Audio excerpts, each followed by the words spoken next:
10টা পয়েন্ট বলছি। এক, নবী সাল্লাল্লাহু আলাইহি ওয়াসাল্লাম সাহাবীগণ, স্পেশালি যুবক সাহাবীগণ, সাহাবীদের মধ্যে বেশিরভাগই যুবক ছিলেন। যুবকরা আপনারা ভালো করে বোঝার চেষ্টা করেন, তারা ইসলামী সমাজ প্রতিষ্ঠার জন্য প্রথমত নিজের আগে জ্ঞান চর্চা করেছে। কি করেছেন ভাই? নিজেরা আগে কোরআন হাদিসের জ্ঞান চর্চা করেছেন। যত বড় বড় লেকচার দেন, নারায়ে তাকবীর, আল্লাহু আকবার স্লোগান তোলেন, আইওয়া শোডাউন, যাই করেন, জ্ঞান চর্চা না করা পর্যন্ত দিন প্রতিষ্ঠা হবে না। জ্ঞান চর্চা করতে হবে। রাজি আছি ইনশাআল্লাহ ভাই? আমরা রাজি আছি তো ইনশাআল্লাহ যে আমরা আল্লাহ পাকের কোরআন এবং নবীর সুন্নতের জ্ঞান অর্জন করবো ইনশাআল্লাহ। এবং জ্ঞান অর্জন একটা ধারাবাহিক প্রক্রিয়া, একদিন দুই দিন করে থেমে যাব না। আমরা প্রতিদিন একটু একটু একটু একটু করে আগাবো ইনশাআল্লাহ। একটা রুটিন ফিক্স করে নেবেন, ডেইলি 1 ঘন্টা করে আপনি পড়াশোনা করার চেষ্টা করুন। আমি অনেক লেকচারে কিছু সিলেবাস বলেছি, আপনাকে কোরআন পড়তে হবে, আরবি ভাষা শিখতে হবে, হাদিসের কিতাবগুলো পড়বেন, ইতিহাস, ইসলামের ইতিহাস পড়বেন, ইসলামিক অর্থনীতির বইগুলো পড়বেন, বড় বড় রিনাউন্ড উলামায়ে কেরামদের বইগুলো পড়বেন, সিরাত পড়বেন, আকীদার বই পড়বেন, ফিকহের কিছু বই পড়বেন। মানে আপনার একটা ক্লাসিক্যাল পড়াশোনার ধারা থাকতে হবে। এবং এই পড়াশোনা একা একা করা যাবে না। কিছু বই আপনি একা হয়তো পড়তে পারবেন, কিন্তু অনেক কিতাব আছে যেগুলো আপনি একা পড়তে পারবেন না। আপনার বিজ্ঞ উলামায়ে কেরামের সহমত দরকার আছে। এটার দায়িত্ব আপনার, আপনি খুঁজে বের করবেন কার সহবতে আপনি যেতে চান। আল্লাহ পাক আপনাকে তৌফিক দান করুন। প্রথম কথা জ্ঞান অর্জন। 2 নম্বর, দিন প্রতিষ্ঠা ইসলামী সমাজ ব্যবস্থার জন্য সাহাবীগণ নিজেরা আমল করিয়ে দেখেছেন, শুধু জ্ঞান অর্জনই করেন নাই। যে জ্ঞান অর্জন করেছিলেন সেটা আমল করে দেখিয়েছেন। যেমন ওমর রাদিয়াল্লাহু আনহু বলতেন যে সূরা বাকারা হিফজ করতে আমার সময় লেগেছে 12 বছর। কত বছর? 12 বছর লেগেছে সূরা বাকারাটাকে আয়ত্ত করতে। কারণ সাহাবীরা যতক্ষণ পর্যন্ত 10টা আয়াত লেসন নিয়েছেন, 10টা আয়াতের উপর আমল না করা পর্যন্ত নতুন করে দাস নিতেন না। বুঝতে পারছেন না? মনে করেন আপনি সূরা মাউন শিখেছেন, মাউন, আর এই সূরা আপনি শিখেছেন। সাহাবীদের সুন্নাত ছিল কি, এই সূরাটার উপর তারা আমল না করা পর্যন্ত নতুন লেসন নিতেন। এভাবে তারা আমল করতেন। আমরা কি এমন করে আমল করি?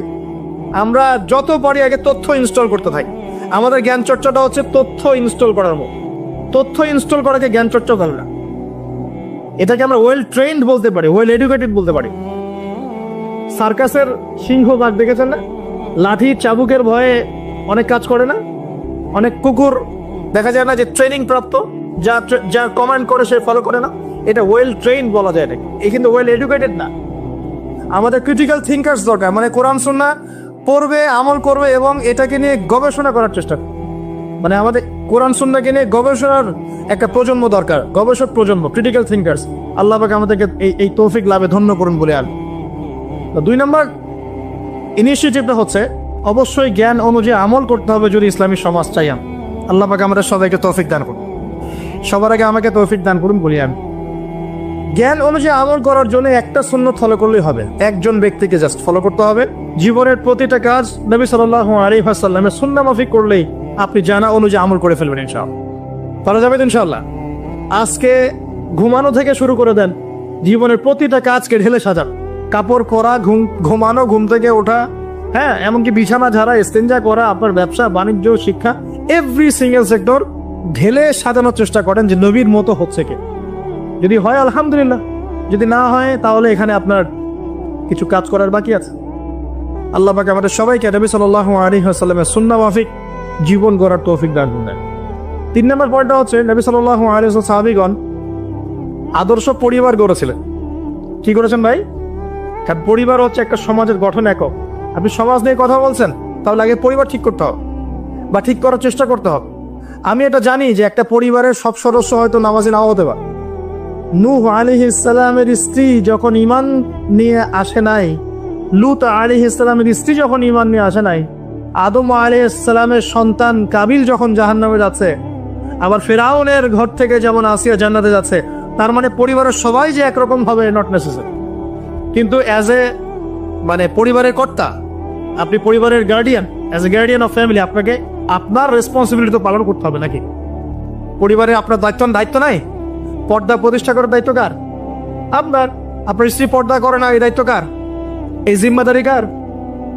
আপনার সন্তান যে নামাজ পড়ে না, এই রেসপন্সিবিলিটি কার? পরিবারে যে হারাম ঢুকতেছে রিজিকে, এই দায়িত্ব কার? আল্লাহ পাক, আমি মনে হয় বুঝাতে পেরেছি। অতএব পারিবারিকভাবে আল্লাহ পাক আমাদের সবাইকে যেন ইসলামটা ধরে রাখার তৌফিক দান করেন বলে আমিন। 4 নাম্বার হচ্ছে নবী সাল্লাল্লাহু আলাইহি ওয়াসাল্লাম সাহাবীগণ দিনের দাওয়াতি কাজ সবাই আমভাবে করেছে। এমন নয় যে নির্দিষ্ট কিছু সাহাবী দাওয়াতি কাজ করতেন, বাকিরা দাওয়াতি কাজ করতেন না, বিষয়টা কিন্তু এমন ছিল না। সবাই মিলেই দিনের দাওয়াতি কাজ করতেন, যে কাজটা আমরা এখন করি না। কতজন ভাই আছেন যারা ডেইলি কমপক্ষে আধা ঘন্টা করে হলো দাওয়াতি কাজ করেন? হাত তুলেন দেখেন। আচ্ছা না, দেখেন সবাই মিলে যতক্ষণ পর্যন্ত দাওয়াতি কাজ করব না, সৎ কাজে আদেশ অসৎ কাজে নিষেধ, ততক্ষণ পর্যন্ত সমাজ ব্যবস্থা কায়েম হবে না। সবাইকে দাওয়াতি কাজ করতে হবে। একজন আলেম আসবেন, একজন বক্তা আসবেন, ওয়াজ করে যাবেন, দাওয়াত দিয়ে যাবেন, বাস এখানেই ফুল স্টপ, ডোর ক্লোজড, তাহলে হবে না। এভাবে সমাজ প্রতিষ্ঠা হবে না। এভাবে তো বললাম দাওয়াত দেওয়া হতে পারে, একদিনের ওরস হতে পারে, একদিনের ওয়াজ হতে পারে, একদিনের একটা সম্মেলন হতে পারে, কিন্তু প্রতিষ্ঠা অন্য জিনিস। প্রতিষ্ঠা মানে কি? মানে আমি যে আসলাম, বললাম ভাই 5 ওয়াক্ত নামাজ পড়েন, নামাজের দাওয়াত দিয়ে গেলাম। আর প্রতিষ্ঠা মানে কি? যদি এখানকার অথরিটি আমার কাছে থাকতো আর আপনি নামাজ পড়ছেন না, আমি আপনার দোকান সিলগালা করে ফেলতাম।